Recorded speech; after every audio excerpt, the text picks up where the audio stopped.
জয় শ্রীরাম। সুসেন দাসের প্রতিনিধি আমি স্বর্ণা পাল। আপনাদের জন্য আজকের বিশেষ ও অত্যন্ত জরুরি খবর। লোয়ার পোয়া লঙ্গাই ব্রিজ বন্ধ, আমবাসা ও অন্যান্য অঞ্চলের যাত্রীদের জন্য জরুরি বার্তা। আগামী 16ই জুন সোমবার থেকে লোয়ার পোয়া লঙ্গাই ব্রিজ বন্ধ হতে চলেছে। ত্রিপুরাবাসীর জন্য এটি একটি গুরুত্বপূর্ণ ঘোষণা, বিশেষ করে যারা মাকুন্দা হাসপাতালে চিকিৎসা করাতে আসবেন। আপনাদের সুবিধার জন্য আমরা বিকল্প পথের বিস্তারিত তথ্য তুলে ধরছি। মাকুন্দা হাসপাতালে আসার জন্য বিকল্প পথ।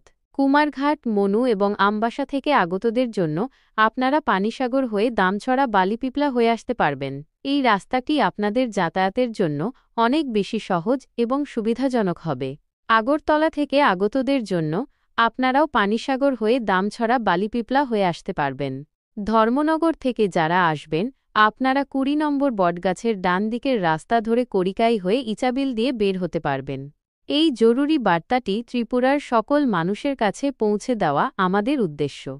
যারা এই ভিডিওটি দেখছেন, দয়া করে এটি বেশি বেশি করে শেয়ার করুন, যাতে সকলে এই গুরুত্বপূর্ণ তথ্যটি জানতে পারেন এবং সঠিক পথে যাত্রা করতে পারেন।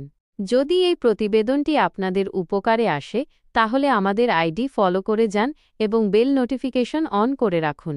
আমরা আপনাদের জন্য আরও এমন ভালো ভালো এবং প্রয়োজনীয় ভিডিও নিয়ে আসব। জয় শ্রীরাম।